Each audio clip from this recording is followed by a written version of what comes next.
যেটা বলা হয়েছিল যে law and order peace has to be restored immediately, ঠিক আছে, that portion has been taken care of. আর কোথাও কোনো রকম জমায়েত, ওয়েদার হায়াত বা মাঠে বা রাস্তায় কোথাও কোনো অসুবিধে নেই। Traffic is normal, people have all gone back home. আর কোনো রকম যেটা হয় যে অন্য রকম যারা বাইরে কারো ইঞ্জুরি, কারো রকম কোনো অসুবিধে বা মেজর কোনো ফ্যানের কোনো রকম যেটা হয় না ইঞ্জুরি হলো বা কারোর কোনো রকম ইনসিডেন্ট হওয়া, সেরকম কিছু হয়নি। সো দ্যাট পার্ট যেটা ইনিশিয়ালি ফার্স্ট স্টেজ হয়, যে যেখানে একটা ল অ্যান্ড অর্ডারের একটা অসুবিধা দাঁড়ায়, সেখানে ফার্স্ট আইডিয়া থাকে যে people should reach back safely soundly to their home.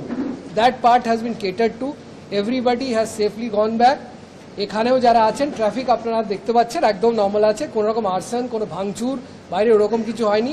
The incident has been localize and limited to Salt Lake Stadium, ঠিক আছে। So that has to be told, that was the first priority. The second part, as you said, investigation obviously follows. It's a big incident, and obviously in on seriousness ব্যাপারটা নেওয়া হচ্ছে। আপনারা দেখেছেন যে the highest authorities already are on the field. We are on the job. We'll ensure যেখানে যেখানে যারা responsible আছে for this thing that has happened today at Salt Lake Stadium will be punished, and all kind of action will be taken against the concerned authorities. So this is এটাই বলছি, that FIR process obviously he has been detained, ঠিক আছে, যেটা বলে দিয়েছেন DE সাহেব already বলে দিয়েছেন, ওনাকে আটক করা হয়েছে এবং ফার্দার যেটা লিগ্যাল অ্যাকশন আছে সেটা will taken off. Second part जेटा सवेरे जो इनसे तीन चीज है, नॉर्मलसी अभी टोटली है, ठीक है, जिनको जो नॉर्मलसी की बात थी सब हो गया है। सेकंड पार्ट इन्वेस्टिगेशन है, एफआईआर इज बीन लॉन्च, और जो चीफ ऑर्गेनाइजर है ही हैज बीन अरेस्टेड, ठीक है, in the mean time no he is been arrested.